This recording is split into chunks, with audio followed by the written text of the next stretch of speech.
Stop. Before you send that text, before you call them again, before you try one more time to explain yourself, to justify your worth, to make them see what they're losing, I need you to hear this, because what I'm about to tell you is the one thing nobody is going to say to you right now. And it is the one thing that will actually change everything. Here is the brutal truth about human psychology that most people spend their entire lives refusing to accept. People do not value what is always available. I don't care how good you are to someone. I don't care how loyal you've been, how much you've given, how many times you've shown up. If you are always there, always accessible, always the one reaching out, you will be taken for granted every single time. This is not a flaw in the other person. This is a flaw built into human nature itself. And once you understand it, really understand it, everything changes. I've studied power in human behavior for decades, and one of the patterns I keep seeing again and again in politics, in business, in romance, in friendship, is what I call the law of absence. The person who was always present loses their power. The person who knows when to disappear creates an almost magnetic pull in the people around them. Think about it. Think about every person you've ever deeply wanted, the ones you couldn't stop thinking about. Were they the ones who were constantly available? Or were they the ones you were never quite sure about? The ones who kept you slightly off balance? This is not a game. I want to be very clear about that. What I'm describing is a deep psychological reality. When someone is always there, the human mind files them under guaranteed. And the guaranteed things in life, we stop noticing them. We stop appreciating them. It's the same reason you don't marvel every morning at having electricity in your home. It's just there. It becomes invisible. And here is the tragedy. Good, loyal, loving people become invisible to the very people they care most about. Not because they did something wrong, but because they did everything right. They never left. So what is the simple trick? It is this: you stop being available. Not out of anger, not as a punishment, not as a manipulative game where you're secretly hoping they'll notice and come crawling back. You stop being available because you redirect that energy, all of that time, all of that emotion, all of that attention you've been pouring into someone who stopped pouring it back. You redirect it entirely toward yourself. Here is what happens when you do this. First, there is silence, and the silence feels devastating at first. Your instinct will be to break it. Don't, because while you're sitting in that silence, something is happening on the other side. The human mind cannot tolerate an open loop. When someone who was always there suddenly isn't there, the brain fixates on it. Where did they go? What are they doing? Are they okay? Did I lose something? That fixation, that sudden awareness is the beginning of value being restored. You cannot manufacture this by talking more, by explaining more, by being more patient and understanding. You can only create it through absence. But here's the part most people miss, and this is where the real transformation happens. It's not about them coming back. It's about what happens to you while you're gone.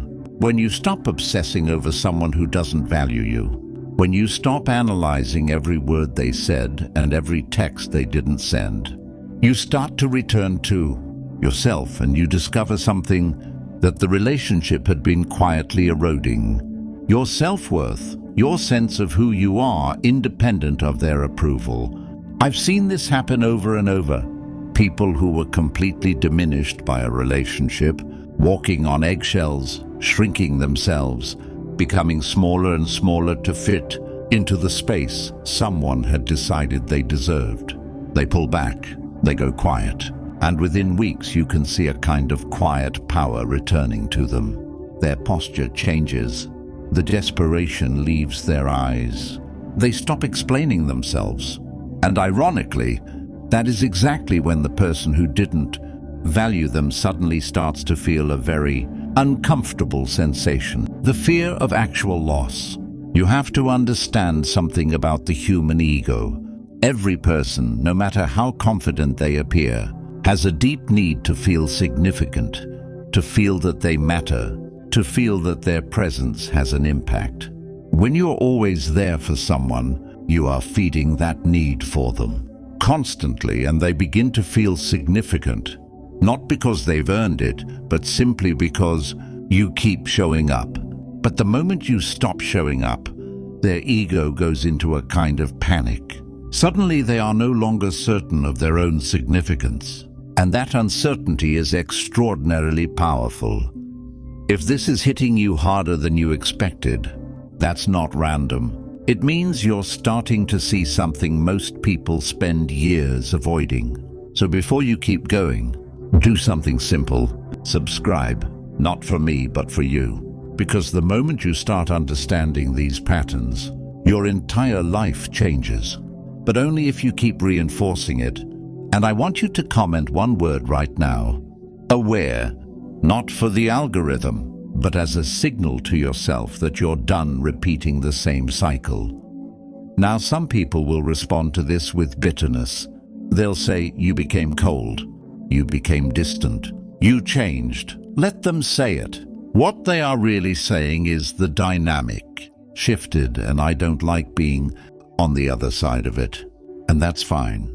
That's information. That's data about who that person actually is and how they actually relate to you. Because someone who genuinely values you, who has simply gotten comfortable and needed a wake-up call, they will respond very differently.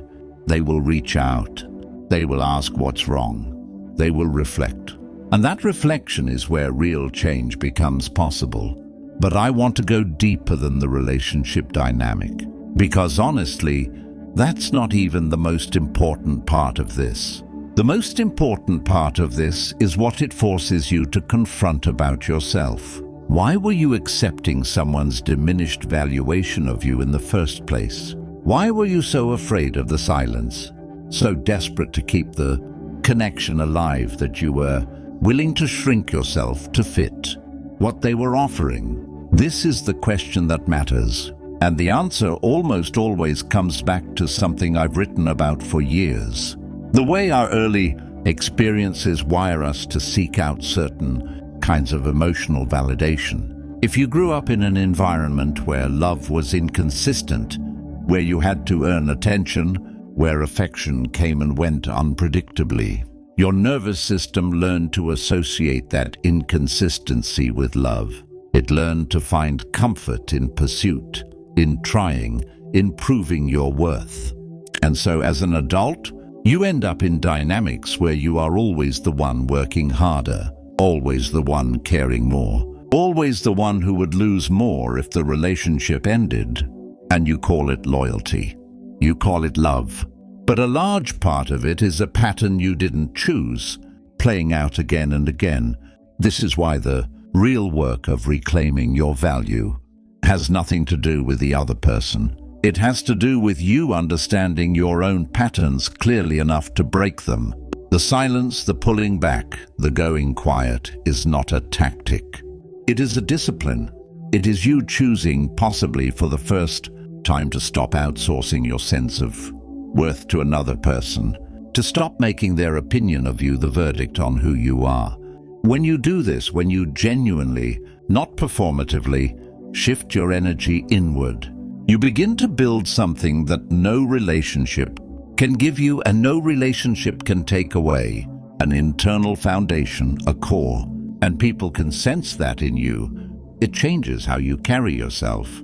It changes the quality of your attention. It changes what you're willing to accept and what you're willing to walk away from. And it changes fundamentally the kind of people and the kind of relationships that are drawn toward you. So here is the simple trick, and I want you to hear it not as manipulation but as self-restoration. Go quiet, go inward. Stop performing your value for someone who has decided not to see it. Not because you want them to chase you, though that may happen, but because you deserve to spend your energy somewhere that it grows, rather than somewhere that it disappears. The people who come back will come back because they woke up. And the people who don't come back, they've given you the most valuable gift possible. They've set you free to find your own level, to find the people and the situations that recognize what you bring without you having to prove it over and over again. Remember this, your value does not decrease because someone failed to see it. And the moment you truly believe that, not just intellectually but in your bones, you will never again beg for a seat at a table that was never really yours. You will simply build your own and watch who comes to sit at it. When someone doesn't value you anymore, try this simple trick and watch what happens. Part 2. Robert Greene Motivation. You tried it. You went quiet. You pulled back. And now something strange is happening. Either they came back or they didn't. And either way, you feel something you weren't expecting. Not relief, not victory. Something more unsettling than that. Because here's what nobody warned you about. The moment you stop chasing someone, you come face to face with yourself. And that is the real test. Not whether they come back, but what you do with who you are when they're gone. I told you last time that absence creates value. That is true. But I want to go further today because too many people misunderstand that principle and use it like a weapon, like a calculated move in a chess game. They go quiet for 3 days, check to see if the other person reacted, and then come flooding back with the same energy, the same neediness, the same patterns that created the problem in the first place. And nothing changes. The cycle restarts, and 6 months later they're in the exact same place, asking the exact same questions. Why doesn't this person value me? Why am I always the one who cares more? Here is the answer. And I want you to sit with this because it is uncomfortable. The reason the pattern keeps repeating is not because you haven't found the right trick yet. It's because you haven't changed the fundamental thing that is attracting this dynamic into your life. You keep meeting the same person in different bodies. The faces change, the names change, the details change, but the essential experience remains identical. And that is not bad luck. That is a signal, a very loud, very consistent signal from your own psychology telling you that something deeper needs to be examined.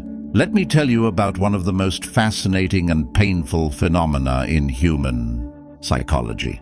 Sigmund Freud called it the repetition compulsion. What it means is this: we are unconsciously driven to recreate the emotional conditions of our earliest relationships. Not because we enjoyed them, but because they are familiar. Familiar to the nervous system means safe. Even when something is painful, if it is familiar pain, the body and the mind know how to navigate it. They've been here before. They have a map, but unfamiliar joy, unfamiliar stability, unfamiliar love that comes without conditions, without drama, without the constant threat of withdrawal. That feels dangerous, that feels suspicious, that feels somehow like it can't be real. So what happens? You meet someone stable, someone consistent, someone who is genuinely available and genuinely interested. And instead of relaxing into it, something inside you begins to pull away. You find reasons to doubt them. You create distance. You feel suffocated by their reliability. And then, almost like the needle of a compass returning to north, you find yourself drawn back to someone who gives you that old, familiar feeling of having to work for love, of being slightly off balance, of never quite knowing where you stand. And you call it chemistry, you call it passion. But what you're actually feeling is recognition, the recognition of a wound. At this point, you already feel the shift. You're not watching this the same way you started. And that's exactly why most people won't make it this far. So if you're still here, you're different. Subscribe now, because this isn't just content anymore. This is a mindset you either build or you fall back into old patterns. And I want you to comment this: I choose myself. Because the moment you make that decision consciously, everything changes.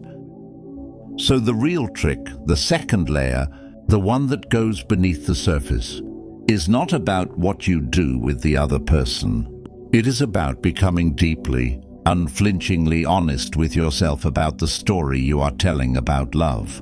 What do you believe at the cellular level that you deserve? Not what you say you believe. Not what you tell your friends over dinner. What you actually believe, revealed by the patterns of who you choose and how long you stay. Because here's the thing about self-worth that nobody talks about honestly enough. It is not a feeling. It is a practice. It is a daily decision to act in accordance with the value you claim to have. And most people, most intelligent, thoughtful, capable people, have a catastrophic gap between the value they know they have intellectually and the value they demonstrate through their choices. They know they deserve better, and then they accept worse again and again and again. And every time they do that, every time they override their own knowing, they send a message to their own nervous system. My knowing doesn't matter. My boundaries are negotiable. My worth is something other people get to decide. This brings me to the thing I want you to genuinely understand about boundaries. Not as a buzzword, not as a self-help cliché, but as a fundamental mechanism of power. A boundary is not a wall you put up to keep people out. A boundary is a standard you hold for yourself about what you are and are not willing to experience. And the critical thing, the thing that makes all the difference, is that a real boundary has consequences. A boundary without consequences is just a preference. And preferences, people will cross every single time if they sense there is no cost. The person in your life who stopped valuing you, they didn't stop overnight. It happened gradually. There was a moment early on when they crossed a line. Maybe it was something small, a cancelled plan that wasn't addressed, a comment that landed wrong and you let it go, a pattern of them taking and you giving that you normalized because you didn't want to seem demanding. And in each of those moments, a message was sent and received. There are no consequences here. I can take without losing. I can diminish without cost. And so they did, not necessarily with malice, just with the unconscious logic that all humans operate by. We take up as much space as we are given. So what does real change actually look like? Not the performative kind. Not the going quiet for 3 days kind. Real lasting change in how people relate to you, and more importantly, in how you relate to yourself. It starts with a single decision that sounds simple but is extraordinarily difficult to execute. The decision is this: I will no longer act from fear. Not from the fear of losing someone. Not from the fear of being alone. Not from the fear of seeming too much, too needy, too difficult. I will act from values, from clarity, from an honest assessment of what I need and what I'm willing to offer in return. When you begin operating from values instead of fear, the first thing that shifts is your communication. You stop hinting and start stating. You stop waiting for people to read your mind and start saying clearly what you mean and what you need. You stop having the same conversation in your head 20 times before you have it out loud. And here is the remarkable thing that happens when you communicate from a place of genuine security rather than anxiety. People respond differently. The same words delivered from a different internal state produce entirely different results, because people are not just hearing what you say, they are feeling the energy underneath it. They are registering on a primal level whether you mean it. Now I want to talk about something that I think is the most underdized consequence of being in a relationship where you are not properly valued, and that is the erosion of identity. It happens so slowly that most people don't notice it until they're already deep in it. You start to organize your life around the other person's rhythms. You check your phone before you check in with yourself. You calibrate your mood to their mood.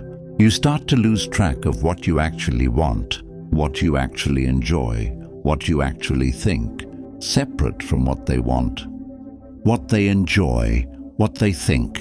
You become a satellite orbiting someone who doesn't even realize you're circling them. The trick, the real trick, the lasting one, is to become the planet again, to re-establish your own gravitational center.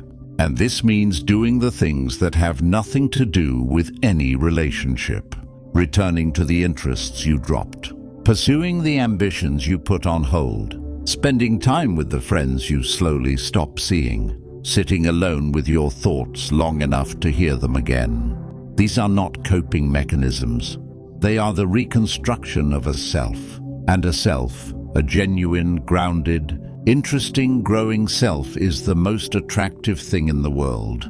Not attractive in a calculated way. Attractive because it is real. Because it radiates the one quality that is impossible to fake for very long. Wholeness. You were promised in the title that if you try this simple trick, you will watch what happens. So let me tell you what actually happens.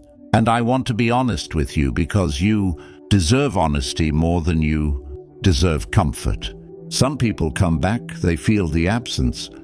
They feel the shift in your energy, and they do the reflection that you were hoping they would do. They recognize what they had. They show up differently. And if you've done the real inner work, if you've genuinely changed your relationship to your own worth and not just performed the behavior, you will be able to tell the difference between someone who is genuinely grown and someone who was simply returned because the discomfort of your absence became greater than the effort of showing up. That distinction matters enormously because one of those is a foundation and one of those is just another chapter in the same old story.